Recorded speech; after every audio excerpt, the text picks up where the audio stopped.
What is going on, everybody, and welcome to this week's podcast, Clear the Shelf with Chris and Chris. Thanks to my co-host for showing up yet another week. I'm always kind of waiting for the day that I'm here waiting, and you're like, you know what? I think I'm out. I've seen your face enough, and we're gonna stop doing this thing. So thanks for showing up again, man. How's your week been? My week's good. I never leave. I'm here when you turn the camera back on. I'm hoping you show up another week. So I just leave my camera running and talk to myself when you're not around. But no, my week's good. We had funny story real quick. Well, all right, we'll stop right here. We can't go any further with these podcasts until we address the elephant in the room. And I need to acknowledge and sarcastically thank you for the heat that I've been taking for the thumbnail picture of me that you chose of my the glorious lip curtain that I have going on. I'm catching some serious heat, so thank you for that sarcastic golf clap. Yep. That's now. To be fair, I will admit it is mostly my fault. Because I missed a deadline before you were getting ready to post the graphic. I didn't get a picture to you, so you were left to your own devices. I was, and I will be honest. The only reason I chose that picture was to make it easy on me and not have to crop out a person from a Facebook photo and only have to remove the background of that Facebook photo. So it was sheer laziness, and there was no ill intent.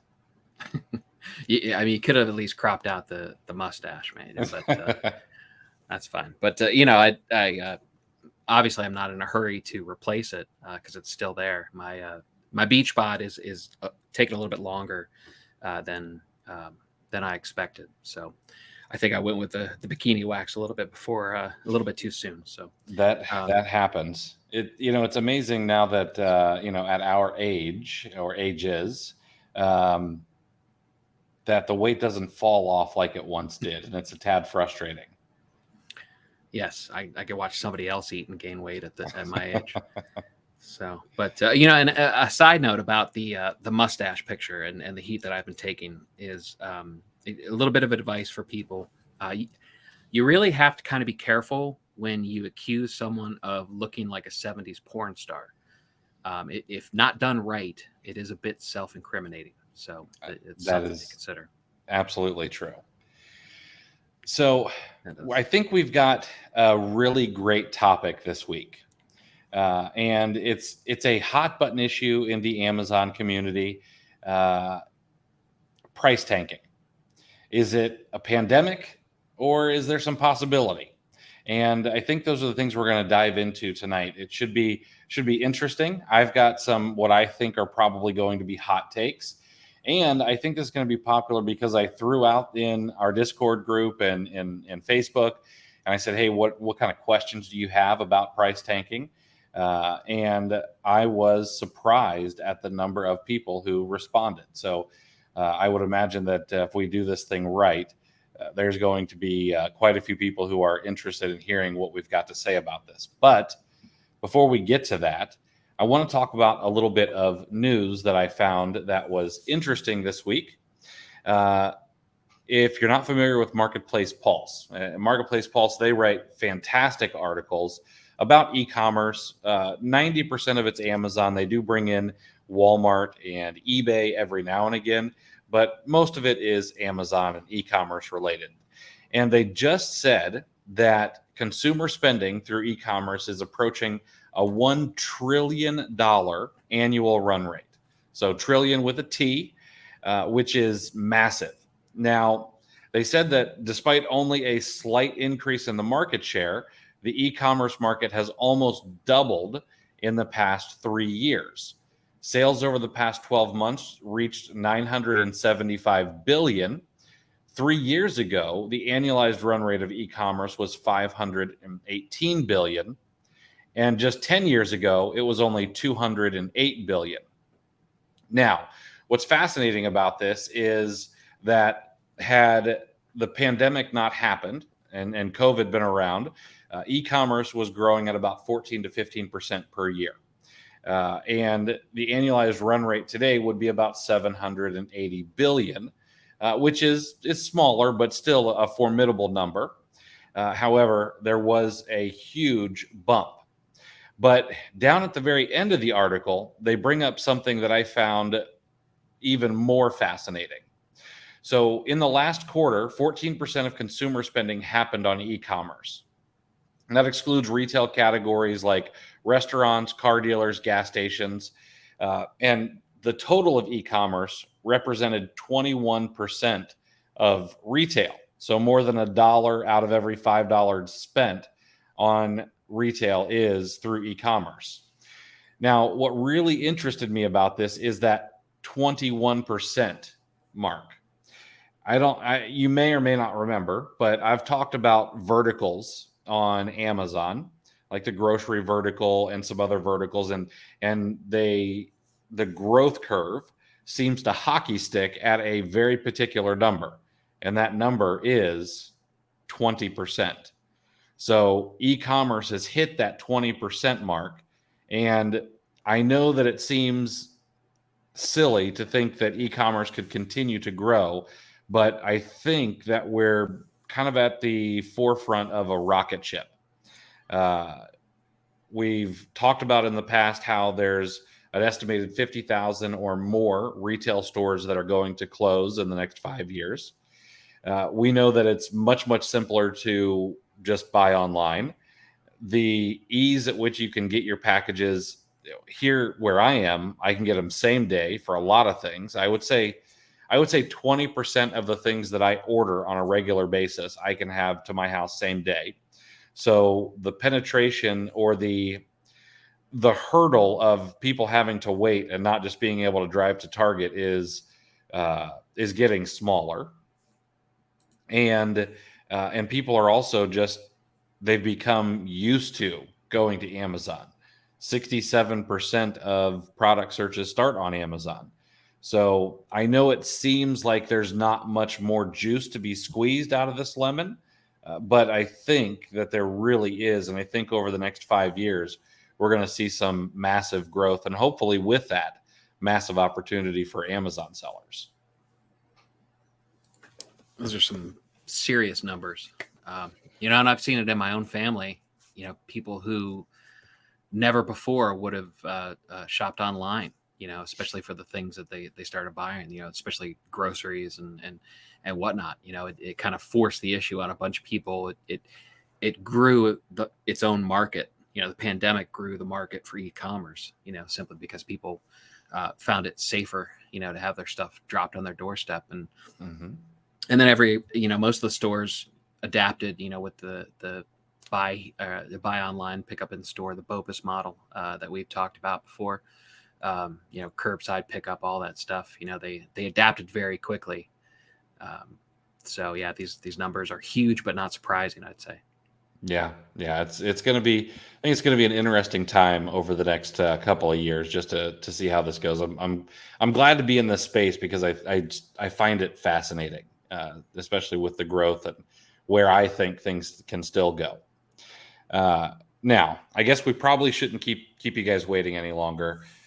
We're going to start talking about price tanking. And like we said before, I know this is a hot button issue. It gets people hot under the collars. I see all the time when price tanking is brought up that so-and-so is to blame, or such a service is to blame, or this guru or that TikTok video is to blame. And I don't think so. I am firmly in the camp that there's not a finger to be pointed at one particular person. And we'll get into that. We'll get into the invisible hand of the market and how it pulls strings here in a little bit. But let's talk a little bit first about what is price tanking. And Chris, I want to get your take. What would you consider a good definition of price tanking?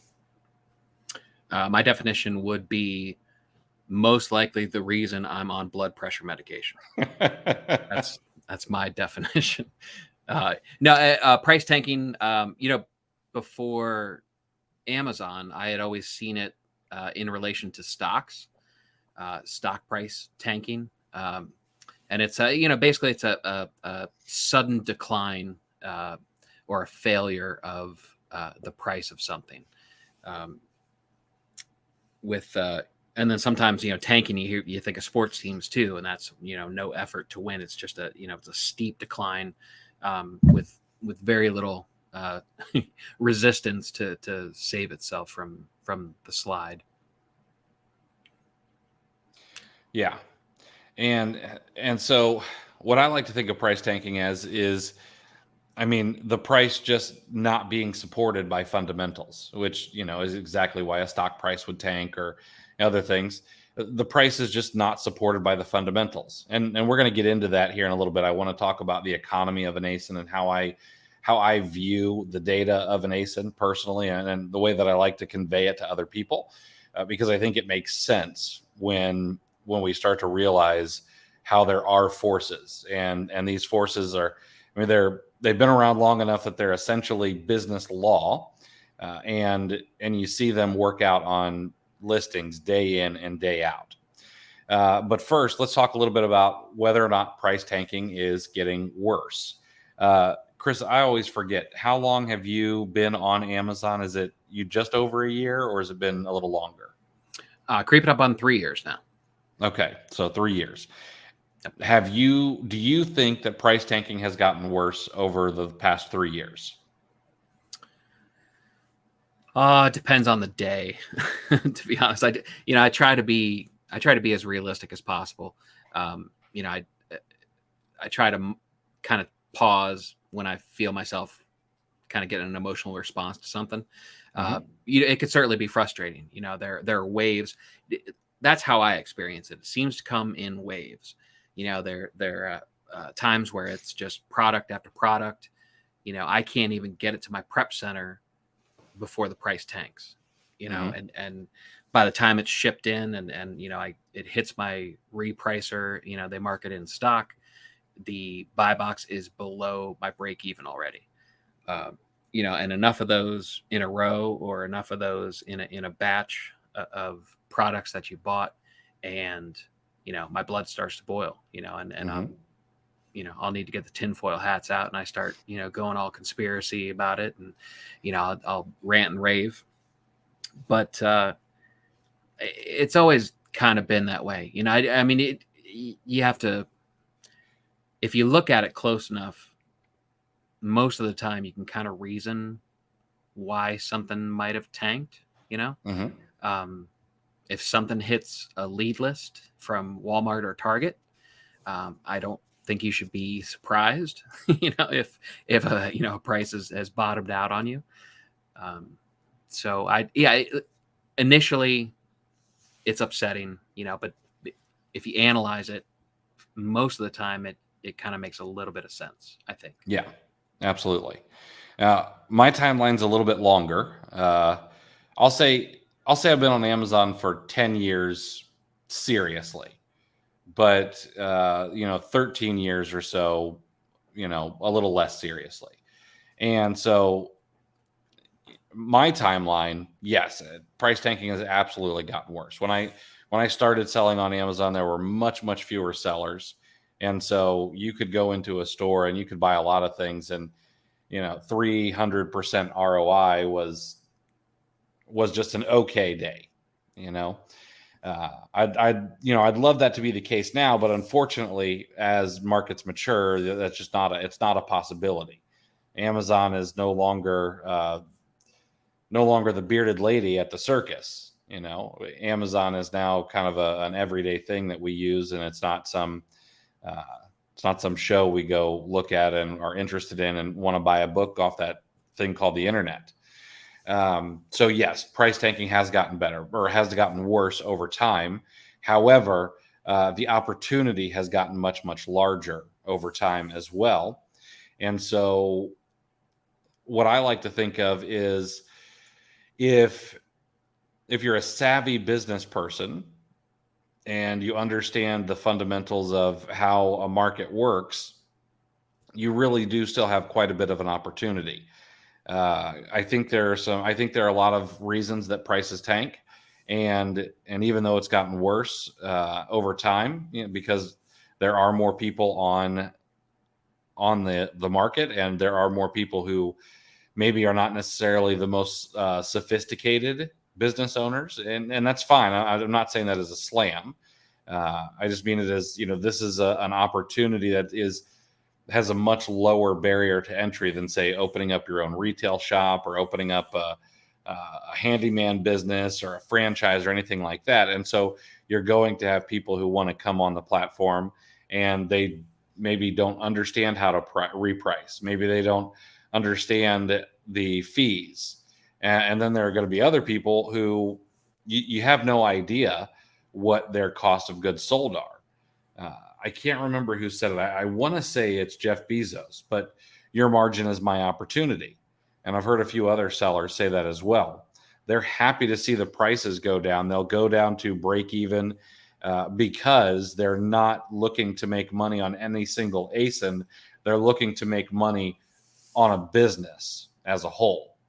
And especially when you get into bigger sellers like PharmaPacks, BuyBoxer, some of these very large sellers who have 20, 30, 40,000 different ASINs, they're not looking at the ROI and the profit on every single ASIN like you or I may do. They're saying, is this business segment profitable, or do we need to cut it? Do we need to cut out, grocery, or do we need to cut out this particular brand from our business because this line of business is no longer profitable? And as the marketplace matures, we're going to see more and more of that, because as a new seller comes on, and let's say they stick through it, they embrace that suck, they get to year 3, 4, 5, and 10, they start to become a much more savvy business owner rather than just, I'm a reseller. Actually, kind of a pet peeve of mine that we call ourselves resellers. We really are business owners, and that's how we should look at things. But that's another soapbox for another day. So I think that's kind of what we're seeing. We're seeing these fitful teenage years of Amazon, and we're seeing businesses becoming more mature and realizing that, okay, well, if I want to be on the biggest marketplace in the world, and I'm running a retail operation, and my goal is to be a miniature Walmart on Amazon's platform, on eBay, heck, on Walmart Marketplace, whatever, I now need to do business like they do. I do not need to do business where I have to make money on every single product. But there are other reasons too. There are people who flip just to be able to pay their credit card back and get the points. And heck, there are some people who, if you get enough cash back, you could live on that and not have to make any money on your ASINs. And we don't know how many people are out there, doing $100,000 a month in spend or more to be able to get that 2.5% cash back and just live on that. So you see some pretty big numbers when the quarterly Rakuten payouts end up hitting. Exactly, some big numbers. Yeah, I've seen people with $15,000-$20,000 payouts. And I know that there are people who get even larger payouts, and then that doesn't include any cash back you might get on a credit card. I've got an unlimited 2% cash back credit card, so if I did, what would I have to do? If I did $100,000 a month, that's a fair amount of money every single month I could get in cash back. So now, I don't think that there are enough of those kind of sellers out there to really be a major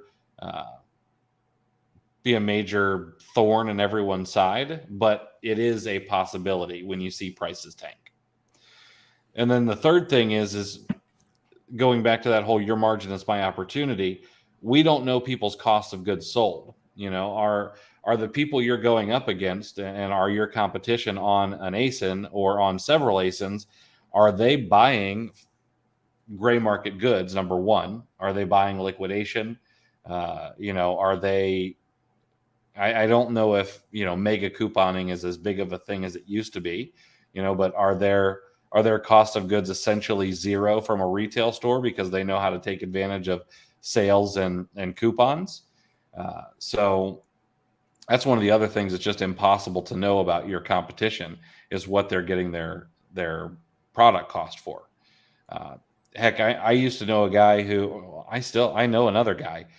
Their cost of acquisition of their products is zero or better.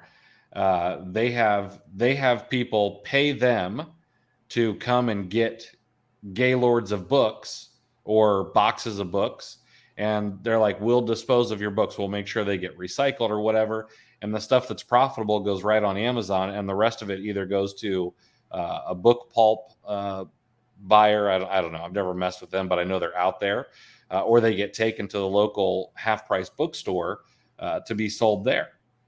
So that's one way that you're making money before you even put it on Amazon.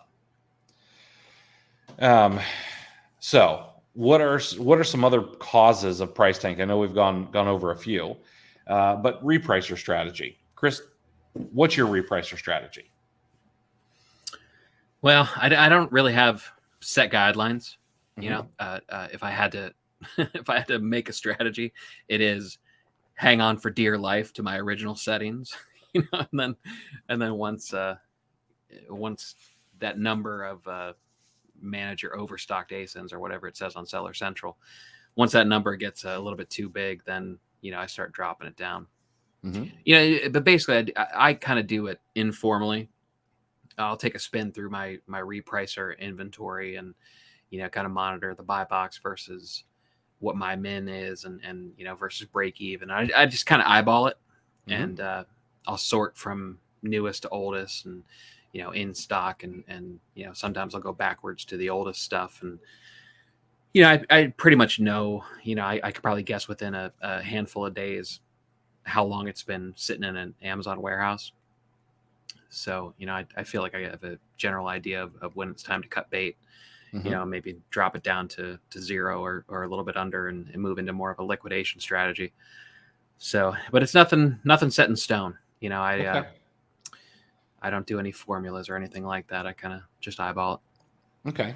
So I have some malleable rules. I know we've talked about malleable rules in the past in other episodes, but my personal repricer strategy is I match the buy box, and I need to get a minimum of a 15% ROI on my products. Of course, I want more, but my very first rule is I will take as low as a 15% ROI. Now, I have a repricer, and I know that you do too, where it will reprice back up if possible. And that actually happens quite a lot more than I think people realize. Maybe they're not paying attention, or nobody's, I don't know. People tend to complain more publicly than they do like, oh, hey, this is awesome. A good thing happened, because misery loves company, and that's okay. It's just the way it is.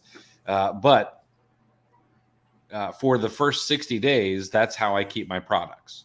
15% ROI is the minimum. I'll take more. I typically cap them, at,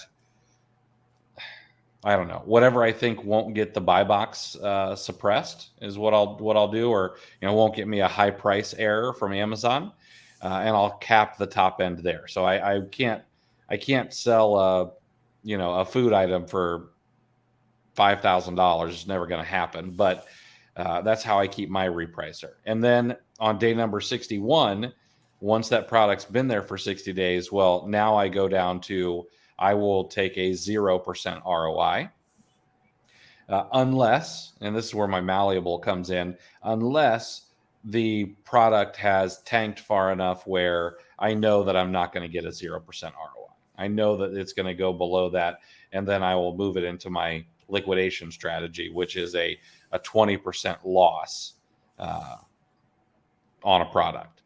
And that's what I do. At 90 days, it goes into that liquidation strategy where I'll take a 20% loss, more if I absolutely have to, but I really want to keep the bleeding to 20% as much as I can. Now, the reason I bring up repricers is not everyone is going to have that same strategy. Some people like to rather than match the buy box, some people like to drop it a penny, which really gets people hot under the collar if you ever go read in Facebook groups. But then what makes people absolutely go off the deep end is the folks who drop it by a nickel at a time. And they're being really, really aggressive with their repricer strategy. And one of the things that I worry about is people who are moving into repricers. Maybe they're too busy to, look at their inventory themselves or whatever. But if they don't have enough time to learn about it on the front end, are they taking the time to learn how a repricer works? And are they setting minimums to begin with? And I actually think this could be one of the reasons that there is such high turnover. Or maybe part of the reasons is people don't make money because they get in there. Maybe they use the Amazon repricer and don't understand how to set that up, or they use a third-party repricer and they're not putting any minimums on there, thinking, well, I just got a price to get my sales as quickly as possible, because they're investing with scared money. And then that tanks a price off of a cliff, because when you get a bunch of software competing back and forth against each other, I mean, it's not using any human logic and saying, oh, well, this price is tanking really, really quickly, and only these other two people are coming down with me. So you know what? I need to throttle back for a moment and let them fight it out, and I'll wait for this to recover a little bit. And then more mature sellers, well, they may not have time for that. I mean, between family and sourcing and things like that, I can't keep track of every single ASIN all the time. So if my repricer were not set properly, I would totally go down that path. But I've taken the time to understand, okay, well, here's what happens, and I need to be able to limit this. And then I even have a strategy where the price comes back up in the middle of the night to hopefully bring those folks back to sanity a little bit, or at least bring their software back to sanity and realize, there's not so much competition now. Let's slow down on the bleeding a little bit. But again, that may not be something everyone can do. The other thing is that some people are just into moving inventory as fast as humanly possible. I know we've talked about it in the past where I know of a person, I haven't talked to them, but I have it on good authority that their products are set at a 0% ROI minimum from day one. So as soon as it gets to the warehouse, they're willing to not make any money and just get their capital back and have their inventory churn as much as possible. And this, when I've said this before, it has made people upset, and I see you shaking your head. Now, if that person's listening right now, I don't like you.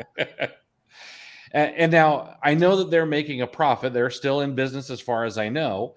So they've got to be making some money there, but they want to be able to sell $500,000 a month doing, retail arbitrage and online arbitrage. And so they need capital in their hands as fast as possible. Now, while I don't necessarily care for this particular strategy, I'd much rather them say, you know what, let's give it 15 days before we go to a 0% ROI. I understand their strategy, even though I'm not sure that I agree with it. And I don't know how many people are out there who are willing to do that kind of thing, realizing that, well, maybe 10% of our inventory is going to go to that 0%, but the other 90% we're going to make a profit on, whether that's 5% or 10% ROI. They are going to make a profit on some of it, and they're just going to break even on the other.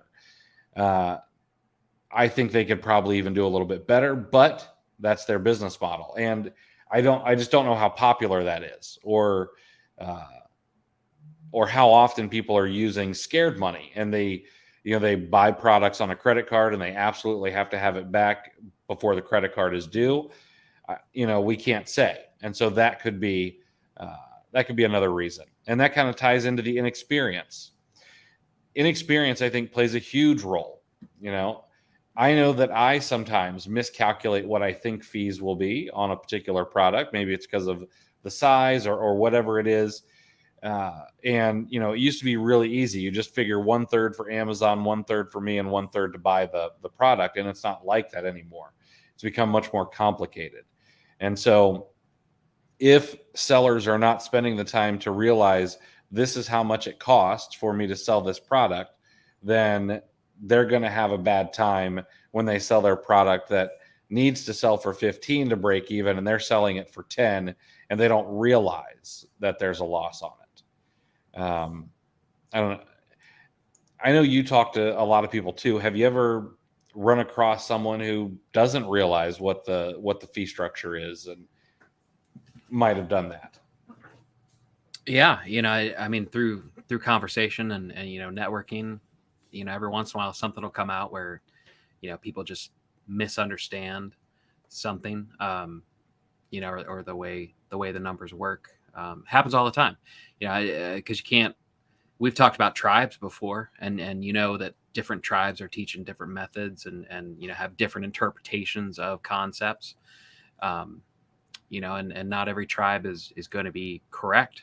There's, I know there seems to be, people think there's a TikTok method being taught out there, that this 0% ROI from day one is being taught, how to make millions on Amazon. And you are the TikTok expert here, so I won't pretend like I know how it works, but but there are videos of getting in and out as quick as possible, and everyone has a horror story. I alluded to it before, about how buy box can be less than my break even by the time my prep center is shipping it in. And that's if somebody's newer or somebody has limited capital, that's a nightmare scenario. That's there's no positive way out of that. So you can see the argument that would be made to somebody trying to pass out that method, or the things that method will avoid, I should say. But yeah, I mean, that's even in the Discord, I mean, everyone kind of, you talk to some people, and there are people that have misunderstood things, or just at different points in their journey. And I'm still learning stuff. I venture to guess that you're still learning stuff too. Absolutely. So that sure, there are going to be people that just kind of misconstrued something or misunderstood something and got some numbers wrong. I need to spend a little bit more time on reseller TikTok or Amazon TikTok. I don't think I've necessarily come across the people who are teaching, take a 0% ROI on your products and get in and out as quick as possible. I do run across the folks who go in and take videos of them scanning products in stores, and hey, I can buy this for 10 and I can sell it for 30, and that means I make $20. And that is where I blame those people, because they're willfully not taking into account any of the costs or fees that Amazon has in place for Amazon sellers. No inbound shipping, no referral fees, no pick and pack fees, no nothing.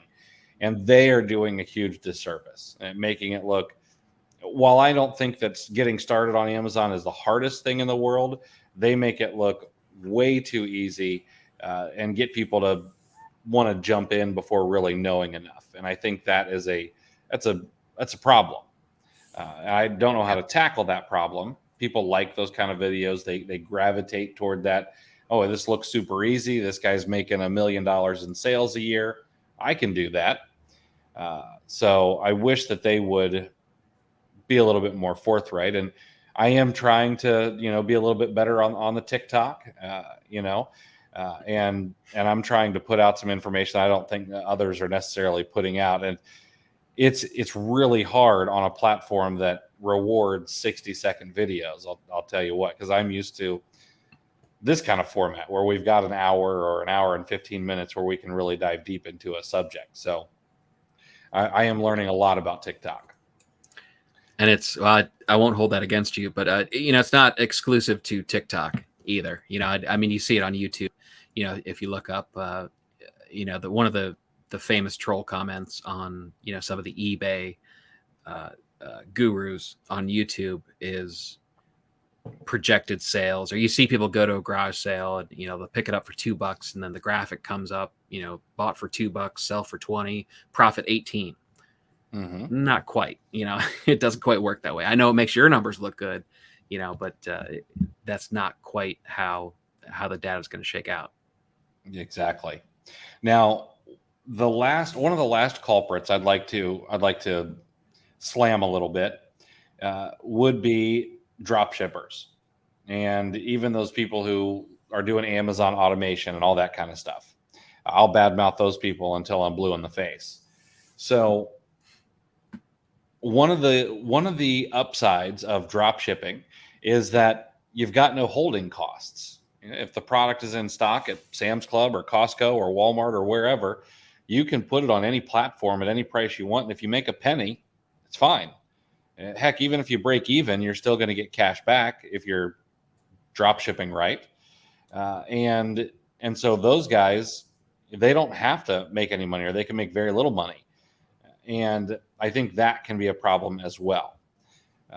Now, I don't know, how much they're selling the same things we are. I know a lot of those folks look at things like tables and chairs and stuff that a lot of Amazon sellers probably aren't going to offer on the platform usually, but there's still plenty of them that, will drop ship things that are smaller and more in stock, and they're happy to take very, very small margins.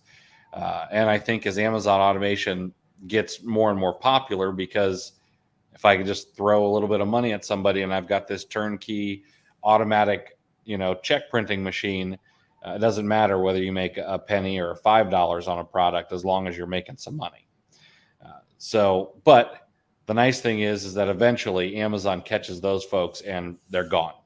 Maybe it's a year, maybe it's 2 years, but they don't stick around long term. Now that we've gone over some causes, we should probably talk a little bit about being proactive and being able to stay away from products that tank. And so I want to talk a little bit about the economy of an ASIN, or kind of how I view an ASIN, because I think that there are some rules and some laws that we can keep in the back of our mind as we're reviewing Keepa charts and looking over products, to be able to insulate ourselves or hedge our bets a little bit from the downward pressure on price or price tanking before we even buy. And so we can talk about that a little bit, but I'm curious, kind of what are your thoughts as you go in and are looking to make a buying decision?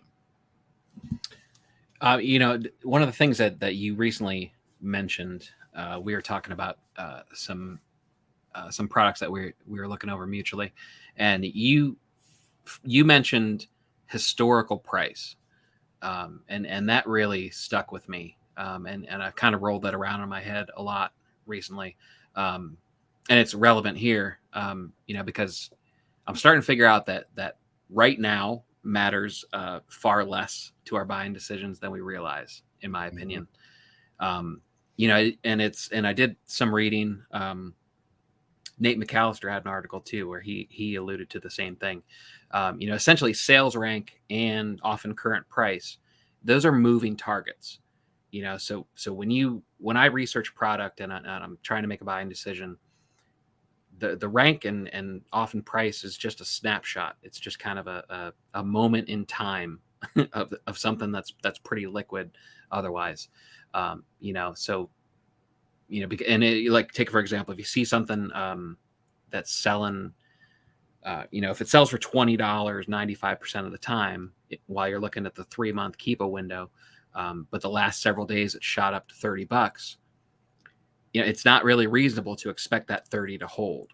It might be an obvious example, but you still see it sometimes. I'm trying to train my VAs. They'll try to give me some leads like that, and I've had to explain to them, like, hey, let's look at the chart here. This doesn't typically sell for this price. This is the bottom is likely going to drop out.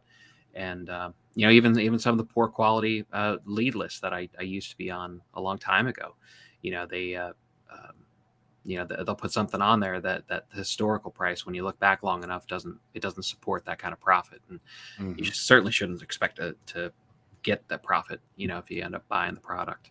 Yeah, absolutely. I think those are huge. And so the way I like to think about every single ASIN, and I don't know, one of the things that I think a lot of people should do is think about products on Amazon that you sell differently.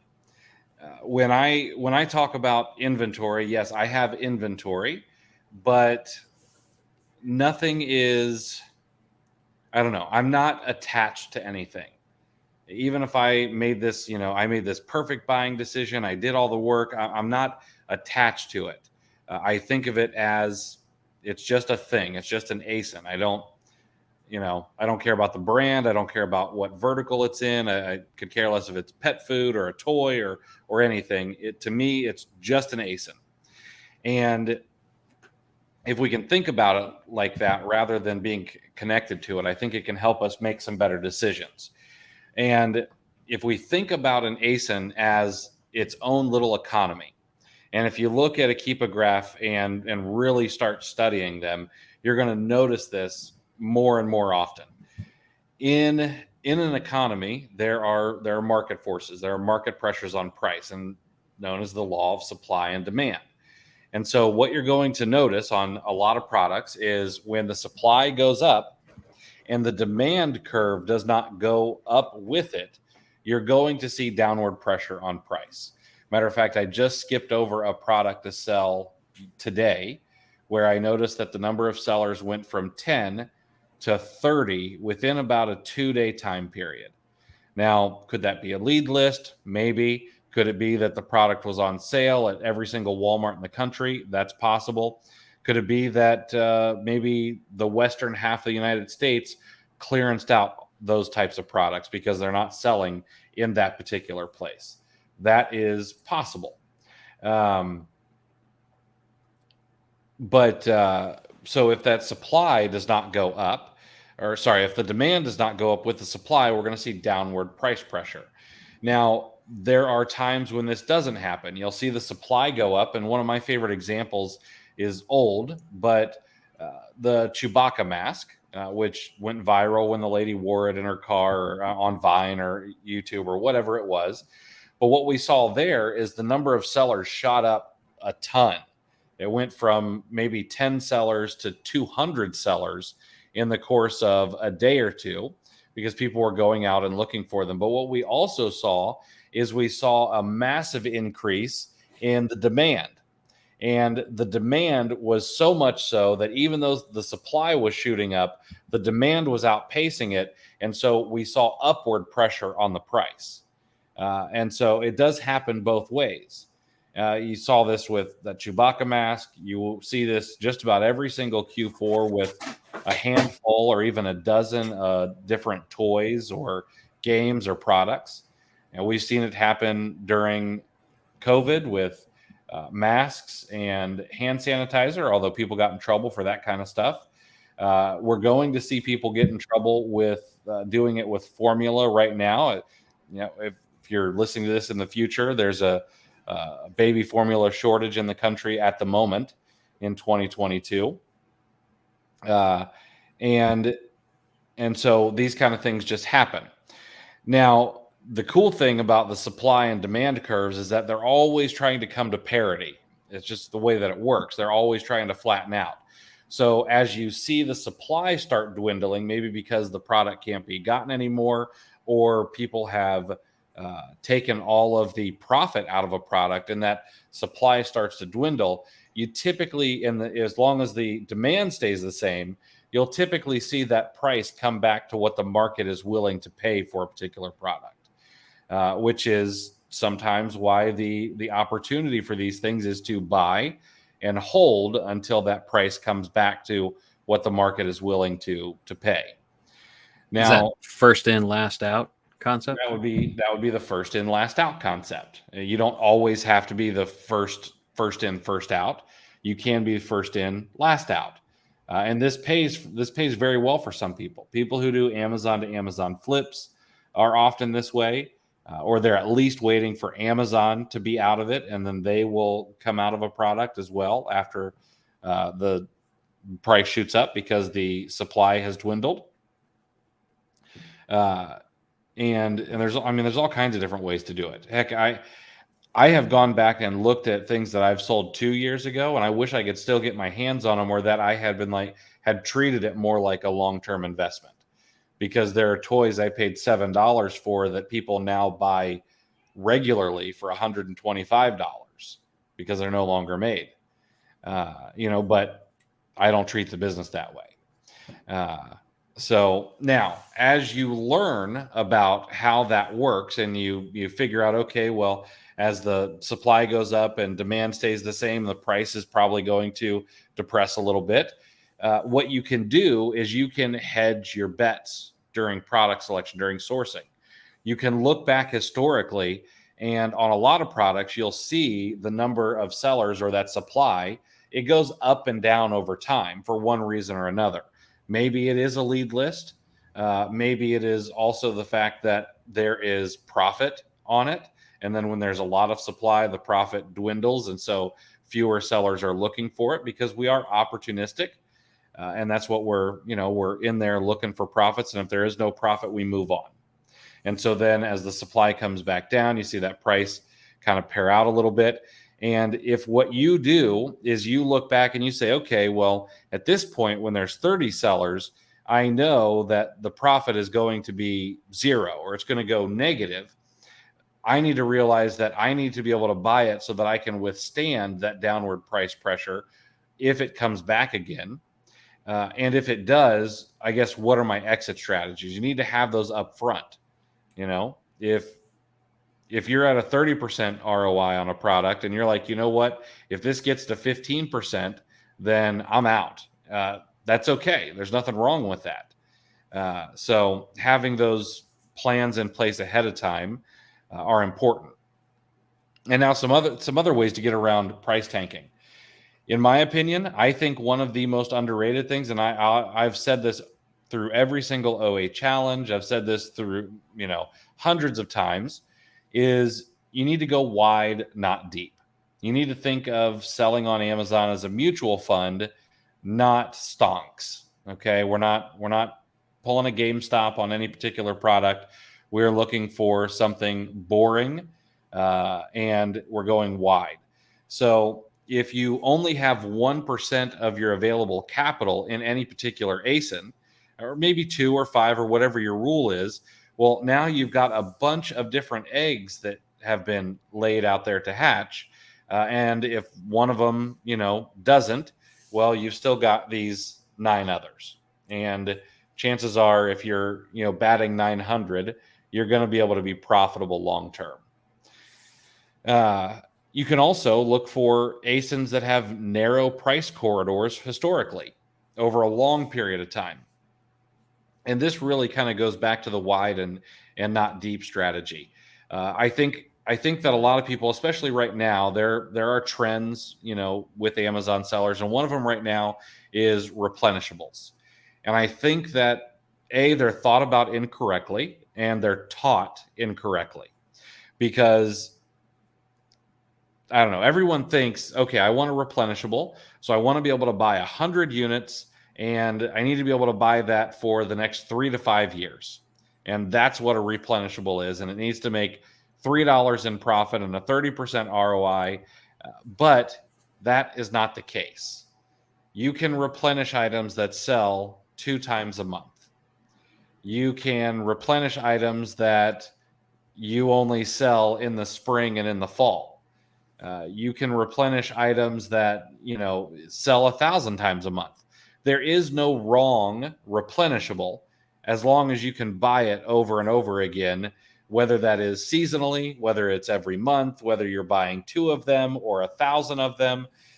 So we need to get this out of our head that we can only go after items where we can buy and sell 100 or 200 or how many ever every single month. Because, and I've done the math on this, if you have something like 135 or 150 different SKUs in stock, or ASINs in stock, and those things only sell 5 times a month and they make you $3 in profit, that's like a 6-figure business. I mean, that's 6 figures in profit a year. And all you're doing is managing 150 SKUs. And they're going to have to be replaced and they're going to fall off and things like that. But it doesn't have to be concentrated on 5 or 10 different SKUs. You can have it out over 150, over 200, or whatever that number requires. So I don't know. I think those are some ways to get around price tanking. Do you have anything that maybe I missed? Yeah, that's a really good point about replenishables, though. Another thing that might warrant its own episode. They've become unicorns.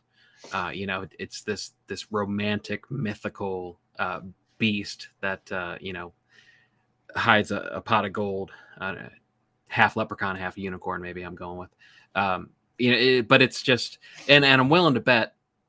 And now I'm going to ask Chris Grant this, and I'll ask the audience.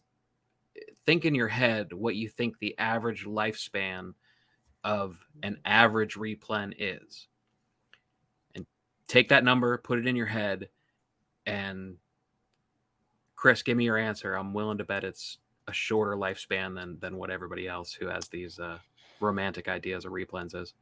I think that the average lifespan is probably 3 to 6 months. There you go. But there are ones out there where there's one replen I've had for 2 to 3 years. Sure. Those exist, but absolutely. I think it's a much shorter lifespan than people think. There's this idea that entire businesses, run on 99% replens, and the thing that always stuck with me is I think it was in your initial OA challenge in one of the conversations, but the idea in realizing that everybody is looking, or maybe it might even been on a tactical arbitrage, one of those Tuesday night shows. You have to realize that every single person is looking. You're not going to be the first one that finds anything, unless it's private label. I just assume, especially, and it kind of there's a certain degree, depending on the popularity of a store. The bigger the store, the more other sellers' eyeballs are on those products. Mm-hmm. And that and the fact that I just assume my store is always getting stalked by somebody. Those are two things that those are some assumptions that I think are fact day in, day out as I work on my operation. So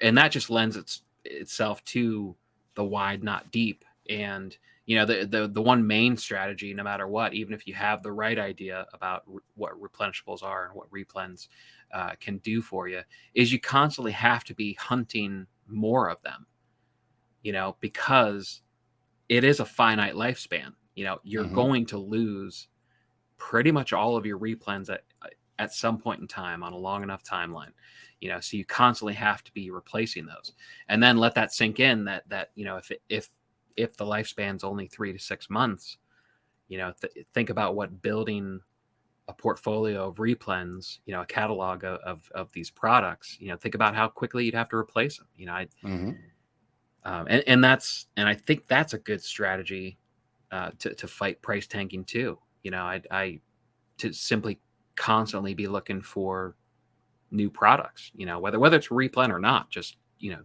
constantly be looking for new stuff. I think that's important. Yeah, absolutely. Absolutely. It's important. And you're right. You're right about your store being stalked all the time. I mean, it is happening. If you're selling products that are profitable, you're probably being stalked in some way. As a matter of fact, I saw someone, I can't remember what social media platform it was on, but he was talking specifically to new sellers, and he said, listen, go out to Amazon, look for a product that is sold by Walmart, like a Walmart brand, and look at the sellers who are selling that and go stalk their storefronts and see what other items from Walmart you can get. And those kinds of products, that you will see the price tank. So another way to insulate yourself from being a victim of prices tanking is to make the gates higher to jump over for the products that you source. And what I mean by this is there are certain stores that are harder to source from. And I won't say any here publicly, just so that, after we get a couple hundred listeners or whatever, and not everyone goes out and tries to get to them. But there are some stores where you can't really source anything profitably unless you pay a fairly high monthly fee to them. And I'm talking $99 or even more. There are a couple sites I know where they charge a monthly fee that's more than that. Now you get free shipping, and sometimes you can get net 90 terms from some of these online sites. However, how many people do you think are going to put out $100 a month just to have the privilege of being able to source at a particular store? Probably not a ton of them. So the harder it is to source a product, the more you can insulate yourself from, prices tanking. And those products are out there. They're harder to find. They take more work, but they are available, and you can find them, with some searching around. Now, I know that we're going to end up going really long on this, and we've got a ton of questions from Discord/Facebook that I kind of want to go through and might maybe take some quick hits on these. Both of us give our opinions. So I'll read them off. Let's get your opinion, and then I'll go after you and offer my opinion as well. So first question, and I was gonna put names down and give some shout outs, but I decided I didn't ask permission from anybody, so I probably shouldn't do that. So first question is I always hope that price drops are temporary rather than fundamental shifting. What do you analyze to give you clues to hold the price, or this ASIN looks to be in trouble and you should get out? Well, I think it's important to analyze, number one, where you found the product. I think that's going to depend on your strategy moving forward, whether it was a lead list or whether it was your own TA search or manual sourcing through Keepa. I think each one of those could have a different strategy, based on or different length of time, that the price drop's going to last. And then I think the store is the other factor that's going to determine. If it's Walmart or Target, I'm going to cut bait on those faster, sooner than maybe a more obscure store. Or if it's if it's a local chain, that there are only 5 locations around me, some discount store, I'm willing to wait that out because I know that's a limited. There are limited eyeballs on it. So, maybe a chain also picked it up. I know these they're nationwide closeout stores or closeout retail shops that are in multiple states. So, maybe they got it, a few hundred truckloads of them. But I'm willing to wait a little bit longer in that scenario. Mm-hmm. Because typically closeout stores are getting things that may not come back in stock ever. And so waiting it out just makes a lot of sense.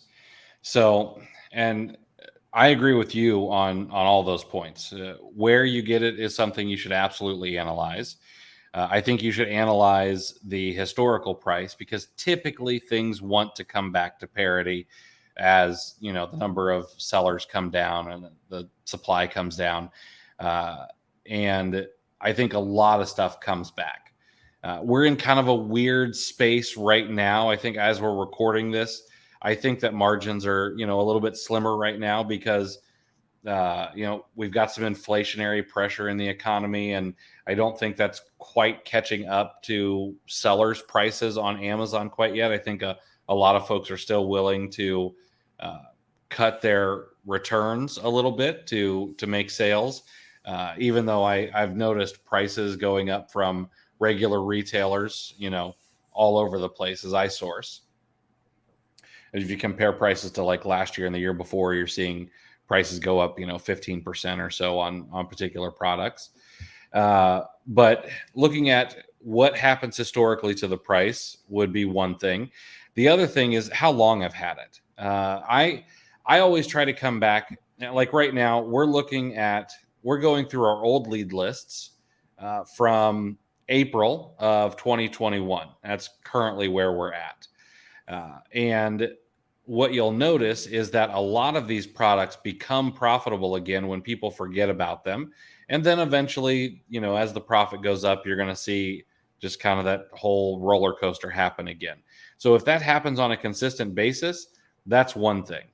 It's not very often where a price just tanks forever unless that price tanking was done for a good reason.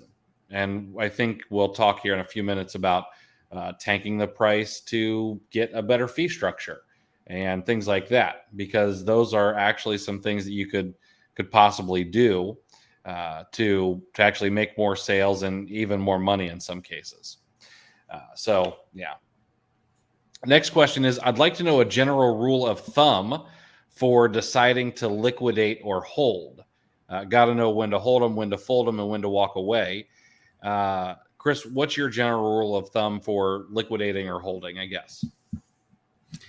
Yeah, I'm not going to look to liquidate, until something reaches similar to you. It's not a set rule that I go by, but if I've crossed the 90-day point, then it's time to get that capital back. Virtually no matter what the ROI is. I have very, very few items that have crossed 90 days. So even though I don't have things set in stone, it's a general rule as I'm doing my weekly review of my repricer. Yeah. And I agree with that. One, I wish that I could say, hey, here's the rule that you need to put in your business, but it depends for every person's situation. I know how much capital I have and how much capital I have deployed at any particular moment. And if I were illiquid, then my rules would be a little bit tighter. And maybe I would say, okay, well, you know what? At 30 days, I need to liquidate because I need capital moving as quickly as possible. If you're a little bit more liquid and you have some money to play with, or you've got the credit card game down, or whatever it is, then maybe it's you know what, I'm going to drop to 0% at 60 days. And then at 90 days, I'm going to start thinking about liquidating. I would absolutely liquidate if you've got anything that's coming up on long-term storage fees. I think it's a horrible idea to pay those. Or if you've had something that maybe isn't going to quite get long-term storage fees, but we're coming into Q4 and it hasn't sold, from, I don't know, say June until, October. Well, in Q4, we've got much, much higher monthly storage fees, and I would start liquidating those items as well. If they're not going to sell, you got to get out of them.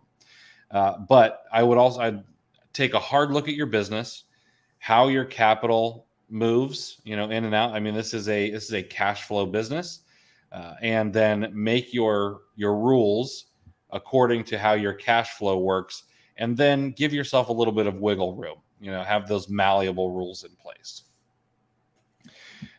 Next question is, in 2021 and 2022, we noticed many of the listings had massive, unprecedented spikes in sellers, resulting in prices tanking. How long should you hold out before dropping your price? So this kind of goes back to the question we just answered, and I think we kind of went over that. But they saw massive, unprecedented spikes in the number of sellers. What's your opinion there? Are you seeing that on any listings, or is this maybe just kind of a feeling for some folks? Yeah, you see it. Like I said, I go through waves, and sometimes I'm just confounded.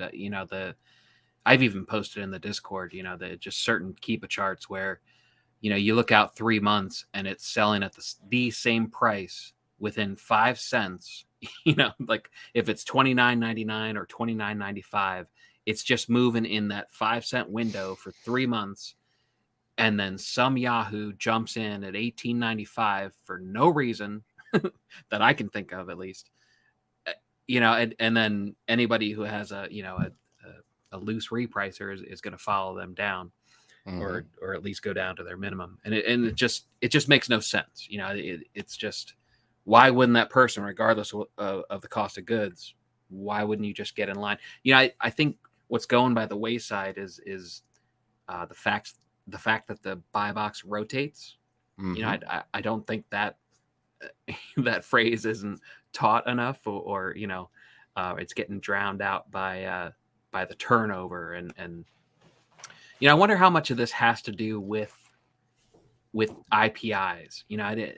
Because there was a while there, before they dropped it to 400, before putting the storage limits on. There was, and I know my IPI dropped every single week for over a year. Luckily, I was in the mid 600s or so when it started, so I never got worried. But I started looking out long term and goes, okay, well, maybe Q4 of 2022, I might be getting into a dangerous area. But I've actually finally, for the first time, I've actually picked up a couple points in my IPI. Nice. Consecutively. Yeah. So I'm starting to wonder if maybe there was just a recalibration, if just simply Amazon going from 450 down to 400, maybe there was a whole lot of sellers that sunk a little bit to, as part of the recalibrating. That's completely speculation, but I wouldn't be surprised. I think IPI does play a factor. Amazon knows they want a couple of things. The reason Amazon has a marketplace is because they want to be the everything store for the customer. And they also know that customers are price sensitive. And one way to get people to sell things cheaper would be to incentivize them to sell them faster. And that's, and IPI, it was done for other reasons too. They didn't have enough storage space, and there were too many sellers who their whole business model was, we send in everything, and if it sits for 3 years, we don't care, because our cost of goods were so low that we'll let Amazon store it forever at a penny a month or whatever it was. And they had to get rid of that to free up some space. So I think that's absolutely. Now, what could have caused that massive, unprecedented spike in the number of sellers? A couple of things. One, we do this. It has been, I want to say, the year of the side hustle, but it's been the last couple years of the side hustle. Everyone wants a side hustle or has a side hustle, and Amazon is one of those ones that is a little bit easier to get into. So you're going to see new faces. People like us like to make content about it. I'm passionate about selling on Amazon for that reason. It's not something that requires a business degree. It's not something that requires a ton of startup capital, and so it helps the people who do need to make a little bit of extra income and maybe don't have 10 or 15 or 25 or $50,000 to start a business. And so you're going to see those people come in on listings. Now, the other thing is that I would go back to looking at where you sourced it. Are those products that have an influx of sellers, what is the common denominator across those products? I have a hard time in my mind thinking, okay, well, those products were bought from a bunch of different sources that are all really difficult to source from. They're probably Walmart, Target, Big Lots, and, a few of maybe Kohl's, places that people know and think about when they're like, I'm going to go shop online. And if that's the case, that could be the problem. You just need to build yourself a larger moat, which, sounds tough, but you can do things like bundles, like multi-packs. You can, look for slower selling listings. and maybe only sell 10 a month instead of 50 a month, and fewer people are going to hop on those. Let's see here. We've kind of answered that question. So this person is curious, what do you think the correlation with price tanking is and things like products coming out on a lead list? Are lead lists a considerable factor in price tanking across many items? I'll let you go first, and then I'll hop on my soapbox. I say absolutely yes. That's my first thought when I see the spike in sellers. In my head, the very first thing is, oh, it hit a lead list. So, and when not naming any names, every lead list company has a different idea of what the proper maximum amount of sellers should be. If it slips out of your mouth, I'm just going to bleep it in post. Yes, edit. Yeah, get the edit button ready. I'm not saying I know what the right answer is, but I know what some wrong answers are, and there are plenty of lead lists that I think have too many members on a list. But the good thing about lead lists, the best thing about lead lists might be 3 to 6 months after that list was published. I think that's one of the main ways to combat price tanking in general. Is what I've found with lead lists is the people who buy from lead lists don't have robust databases, and they don't farm them after the fact very well. And that's something that I've taken advantage of before, and has been very lucrative. Think about it this way: there's a reason that a whole lot of lead lists now have added a section for replens, and they define those as products that have been on an old lead list and that are still profitable. Yes. So they've added that as a feature to their list.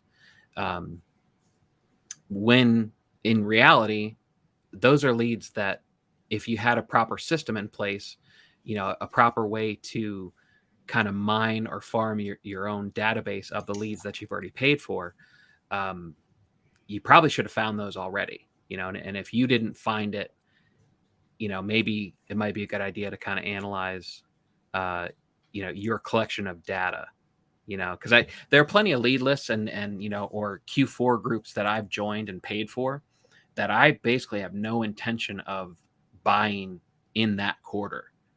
I've always found value in simply accumulating leads, because I know down the road, there's going to be a worthwhile percentage of these leads that are going to be profitable and far less competitive when I look at them again a second time. Absolutely. I agree with that 100%.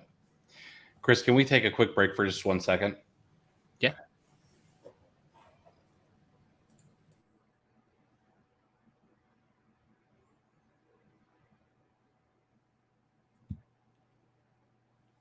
Go lay down. Go on.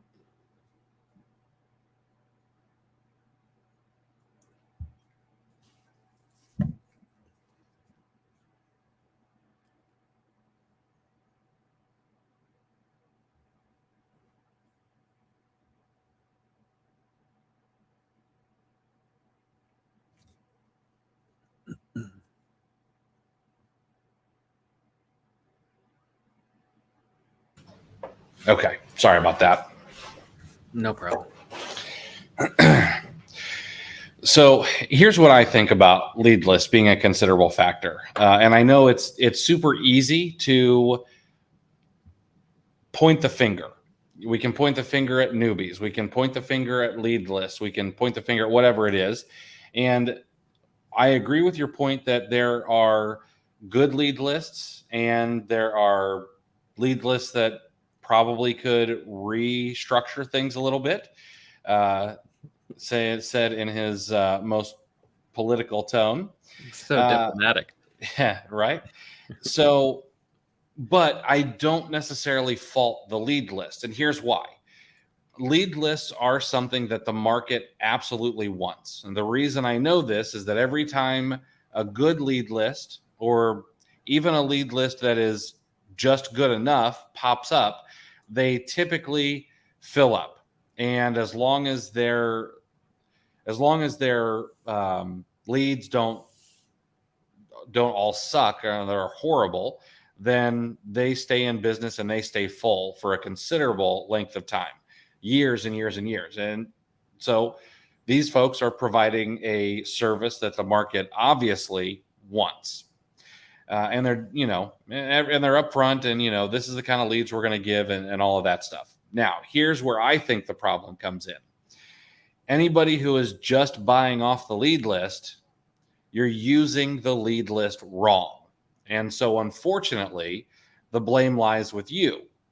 And again, I try to say that in the nicest way possible, because after this, hopefully you'll do things a little bit differently. So, can you source from a lead list? Yes, absolutely.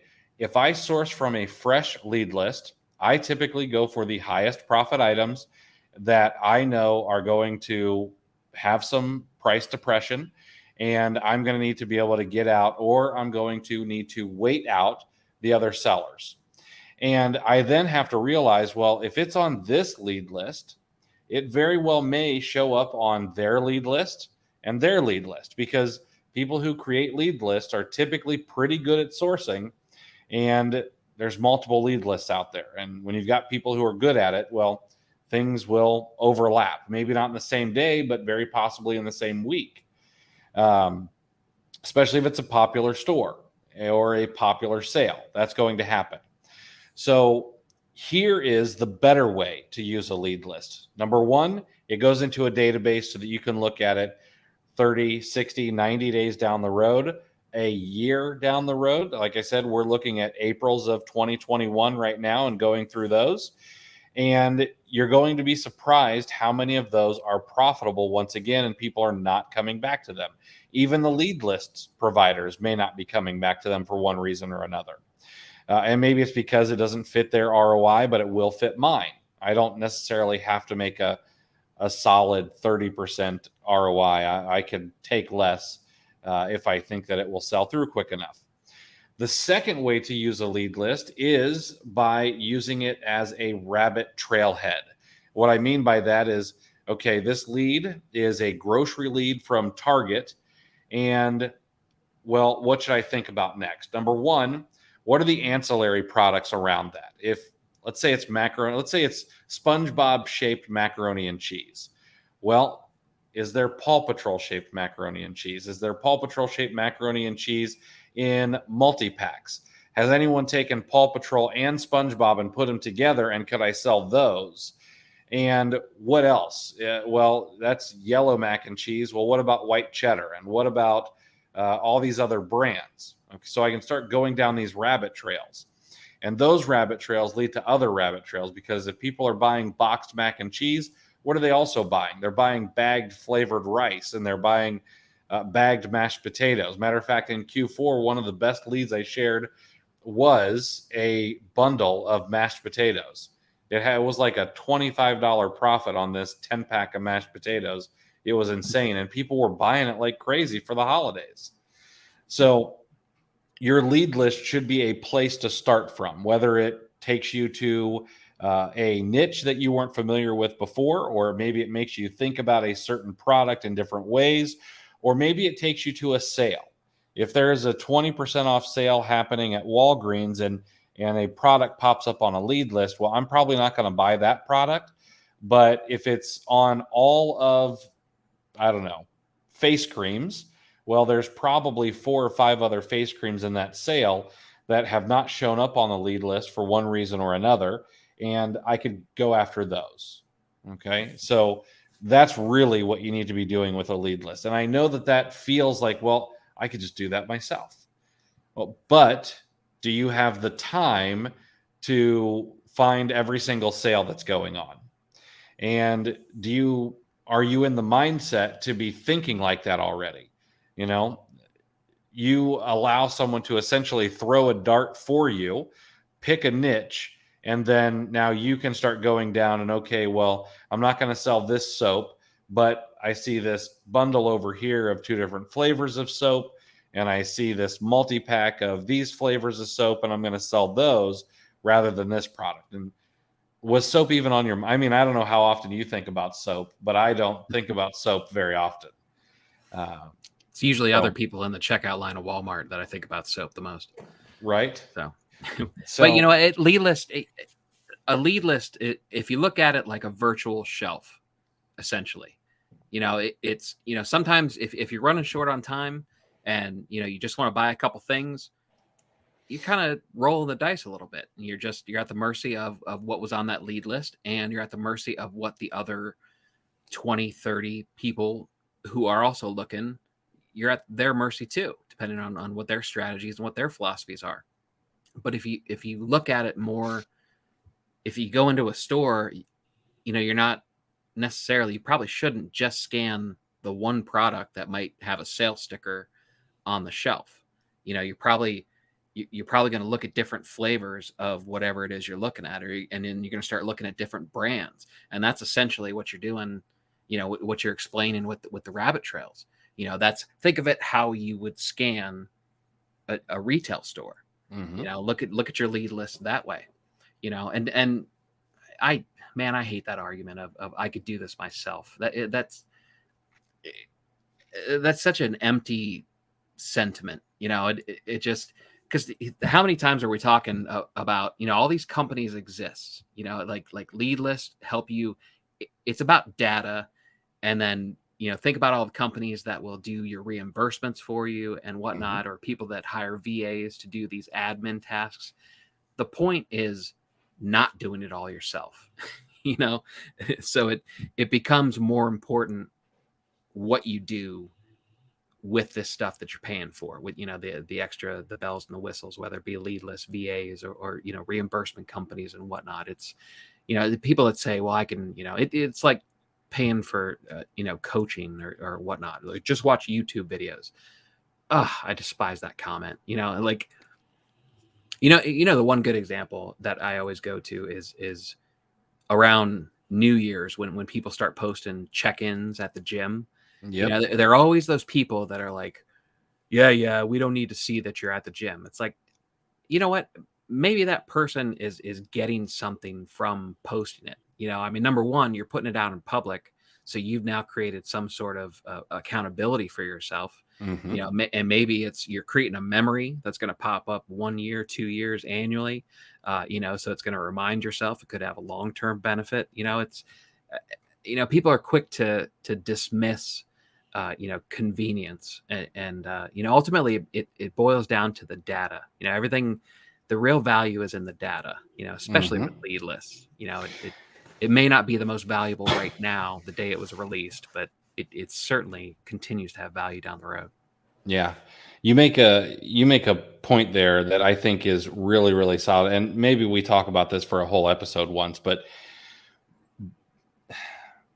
in the hustle culture, I don't think enough time is spent on the power of buying your time back. And that's what I mean, honestly, that's why I got into this business. Now I work a ton, but I only work on the things I really want to, because I buy my time back in other ways. I use lead lists, even though I'm fully capable of sourcing myself. You know, Right. I use a repricer, even though I'm fully capable of repricing, just nowhere near as fast. And it's not something that I want to do. I don't want to have my phone. I want my phone in my face scrolling TikTok or Instagram, not checking prices on Amazon all the time and making sure that I'm near the buy box.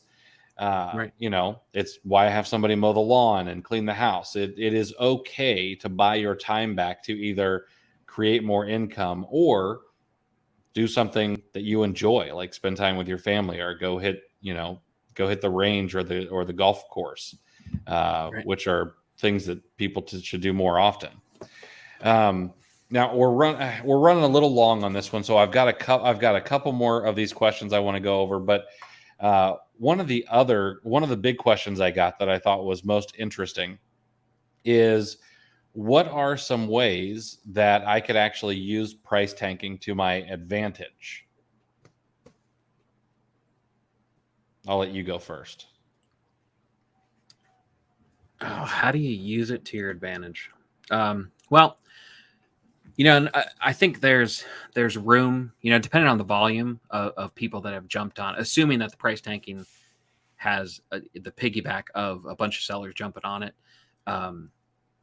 I think there's an opportunity on the back end as they jump off. Even in that window, even when this amount of sellers has spiked and the price has tanked, I think there's money if you're willing to wait it out. I think there's still, because I kind of wrestled with that first in, last out. You either want to be first in or last out, and those are the two ends that make the money. And I was kind of wondering if last out was still profitable, but I think it is. I think there's still an opportunity there. And then we also alluded to way last out. Going back to it down the road. Months later. I think a little bit of patience. Just not getting emotional, not falling in love with an item that you found, or not falling in love with the numbers that you saw when you bought it is really important. I agree. So I think there are three ways that we can use price tanking to our benefit rather than our detriment. And number one is, and this may be one that people don't think about quite often, but it's the opposite of what causes prices to tank. And a lot of people don't come across these listings very often, but there are listings on Amazon that don't really move very much anymore. And if you study those listings, what you're going to notice a lot of times is, even if it's something that's fairly easy to find or whatever, it may have a really high rank, and that just keeps sellers from looking because they're not looking in the nooks and crannies. And so what you'll find if you look hard enough is you're going to find a lot of products that are priced too high. They're priced above what the market will buy them for. And this is often because of software. Someone doesn't have a repricer set properly, or this is a product that they're drop shipping and they want to make, $100 on it. And that's just not possible. So I've actually found, last week, I sent 3 products like this to my prep center. They were all priced way, way too high. The market just will not bear that particular price. And I want to say these are all makeup products. And I want to say that they are all priced around $75 or $80 when normally they sell around $35 to $45. So I am going to tank the prices. I am going to bring the prices back to what the market has historically bared. The supply is going to increase by one seller, and I'm going to get in and out of those products probably before anyone else sees them because they're not looking for this high of a rank. And I know that these products will sell. The only reason I know that they'll sell is because I've done this before. I've seen this play out over and over again where a product just gets way out of whack with the fundamentals. And when we can bring it back, then it will be something that sells. And there's a couple reasons why. Number one, Amazon is actually going to put it on like one of its deals pages. It'll say, hey, this product dropped 50% in price. Well, there's a place to see those kind of things. Number two, people are going to have alerts set up in Honey, and even consumers use Keepa. It's not just a seller tool. Or Camel, which is another outdated tool that some people will use. And then there are deal sites, and they're going to catch wind of these. And they're going to say, oh, this product dropped X%. Go buy it. And there's some people who just get notifications. And heck, even Amazon started push notifications on your phone if you've gotten those annoying things from them, from their app. So I'll be in and out of those before anybody else gets on them. Now, might some other people find them when it starts to sell again and that rank comes back down? Yeah, absolutely. And maybe I'll have the opportunity to replenish them 2 or 3 times. But if I don't, that's okay. I know that I can wait those people out. They'll forget about it. And then the cycle will start over again. And I can bring those products back to reality. The other way that you can use price tanking to your benefit rather than your detriment is small and light. There are products out there that you can bring down the price by $1 that are already cheap. They're probably $12 or somewhere around there. And maybe they would actually make you more money at the $10 price range in the small and light program. And you can go look up small and light and figure that all out. We won't talk about it here, although I think we've got a good guest for small and light we'll bring on. But that's one way where you could sell more by bringing the price down of probably an already popular product. And because of the way that Amazon favors those kinds of products and have lowered the fee structure, you can oftentimes make more money. So that's the other way that you can use price tanking to your benefit. And the third way would actually be to look for prices tanking that don't historically hold up. And so this would be Amazon to Amazon flips. This is what we're doing with an Amazon to Amazon flip is you're taking when Amazon tanks the price, they come back in stock and either maybe they don't need to make any profit on that particular ASIN, or maybe they just have historically priced it that way. And that's just, the glitch that it gets instead of them being able to make more is you can buy those products and then flip them back onto Amazon, either on the same listing when Amazon's out of stock, or you could find a listing that is selling for more. That's another one of the things people don't look at, I think, as often as they should, is there can often be 2 or 3 or even 5 of the exact same listing on Amazon, even though it's not supposed to be. But you could probably make a business out of buying products that Amazon sells for really cheap and flipping them on other listings where Amazon's not on it and it's just selling for more. And maybe it's selling slower, but you still make money. Yeah, they're going to be less sellers on it too. Yeah, exactly. Now, the last question I want to talk about is someone was being very, very courteous, and they were wondering, as a newer seller, how can they liquidate or clear old stock without tanking the price for everybody else? And I love the sentiment, but I'm going to let you go first. And then I'll get to what I think. As a newer seller, what is a newer? How does that factor into the question?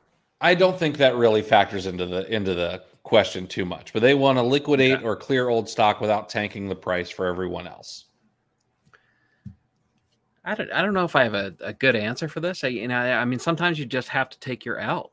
I mean, that's, I posted that meme before. I had some great sales days where about half the items I sold for negative 10% ROI because I was clearing stuff out. It's like, I'm not sure what I was so happy about when I saw my sales numbers. It's like, look at all this negative 10% ROI I'm making, but you need the capital back. There are certain situations where you simply need as much capital back as you can get, or you're avoiding storage fees.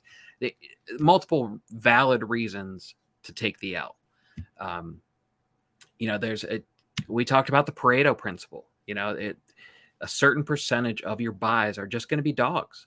They just didn't pan out. You have to accept that, and you have to swallow that pill. Periodically. You're never not going to. There's always going to be something that just doesn't pan out. So it's tough. Like we talked about with the other stuff. When repricing strategies. A lot of it depends on personal situations. If capital's tight for you, maybe that's what the new seller part of this has to do. Most new sellers have limited capital, so just do what you have to do to get your capital back. You're not you can't consider other sellers. I think that's probably a mistake. Other sellers aren't considering you. Yep. That's the people on TikTok with 0% ROI from day one. they're not considering you or us, any of us. You're in business to, hopefully make a profit. But, like I said, if it's time to get rid of it and cut bait, just do it. Prices rebound more often than you realize. And I hope you're still looking at that ASIN down the road as a newer seller, because that means you're monitoring the products that you bought before, properly. You should be looking, and if you do look, you'll see it bounce back and maybe jump back in at that time. Yeah, I think you hit the nail right on the head. While I appreciate the courtesy of this kind of question, you've got to put food on your table. You're not putting food on my table. And so, if you've got to get that money back, you got to get that money back. And as much as I love the Amazon community and I want every single person in the Amazon community to make money, the thing is sometimes you have to cut bait, and you can't worry about some other seller being mad at you. If they are, well, they'll scratch their bad place and get glad again once you're off the listing and your inventory is liquidated, and maybe they can hold out for a higher price for a little bit longer. So yeah, you just gotta swallow that bitter pill, like Chris said. There was a second part to that question I didn't get to. Like, I don't have enough stock to create a coupon. Well, that's not a thing. You can do a coupon with one in stock. So if you want to try to do a coupon instead of cutting your price, which is really just the same thing, you could try that. It does help. The little green coupon sticker does tend to get people to buy on things. I've tested it out and it works. So, go ahead and do it. It's easy to do. It doesn't cost very much. And so try it out before liquidating if you want to be kind to other sellers. But in the end, you need to worry about your own pocketbook and not anybody else's. Yeah, I think that's it. Let's. There's a couple of quotes of the week this week. I came up with two. The first one I thought was very apropos. Scared money don't make money. And as I was doing the research into that particular quote, I could not nail down whether that should be attributed to the United States football coach in the NFL, Billy Napier, or rapper Moneybagg Yo. I'm not sure. My money's on Moneybagg personally. Yeah. I don't see the football coach. That's tough to imagine what the context was if that was him. Yeah, doesn't make a lot of sense. But the other one is actually one I shared in our VIP group, which I really like. This one is: the two most powerful warriors are patience and time. And that's from Leo Tolstoy, and guy has a great daily reader with quotes from Leo Tolstoy. He really just collected quotes from all over the place and put them into a book. But one of the takeaways of this particular quote and why I think it's so powerful is I see, as I'm trying to copy or not copy, as I'm trying to learn more about TikTok and copy the things that work from people who are on TikTok and social media, and trying to put out some really good information on those social media platforms, is that a lot of these folks don't talk about having patience and taking time. And business, Amazon business or any other business, that is really one of the key things I think you need, because there are going to be mistakes. There are going to be problems. There's going to be a learning curve. And then there's going to be failures from that learning curve, where you get to learn a little bit more, but unfortunately in a bit of a bitter way. And you need the patience to kind of get through all of that. And then you need time, because as you do get better at business and you start seeing results, well, those results are not going to compound on each other unless you allow time to pass. So I don't know. I really, really loved that quote when I found it this week. Yeah, I mentioned it before, but I think, any trade or any skill that you're trying to learn, I'm convinced there's always a certain set of mistakes that are going to be made, and possibly it's different for different people, but I think each person has their own set of things, that have to go wrong, and they have to triage and learn from, and it's whether it could even be a sport, let's look at golf, most beginners slice, the ball moves from left to right, because I wish that was just a beginner problem. well, not just, it's not exclusive to beginners. It's dumbasses that have been trying to play the game for 30 plus years like me. But and there's just certain things that you do. You swing it like a baseball, and you're gonna drag it through the zone, and that's what's going to create the spin that's going to send it off to the right. Or if you're just picking up basketball, you have to. You're probably going to fire one, a line drive that hits the front of the rim and comes right back at you and breaks your glasses. Where you have to learn what touch is, and how much arc to put on the ball, and then in business too, especially when you start getting into something like business where you're potentially have some costs involved, and you're putting up some capital. That's where it gets dangerous. How many stories have you heard of people that have a question or have an emergency in one of the social media groups, and it's like, I need help. I bought 5,000 units of such and such from Alibaba or whatever, and now people have hijacked the listing. You've heard it multiple times, right? Mm-hmm. Absolutely. So, a little bit of patience and time, just kind of get your reps in, and be smart about it.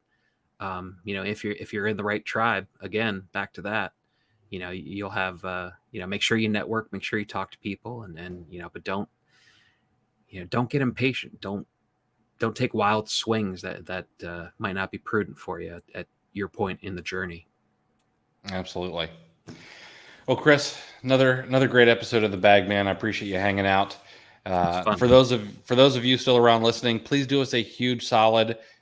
Like the podcast wherever you're listening to it, on a podcast player, on YouTube. Think about subscribing. We would greatly appreciate it. We look at those metrics on a fairly regular basis, and we like to see them moving up and to the right, just like anybody would. So, Chris, thanks for hanging out again this week, man. I'll see you next week. Good to see you, man. I'll see you.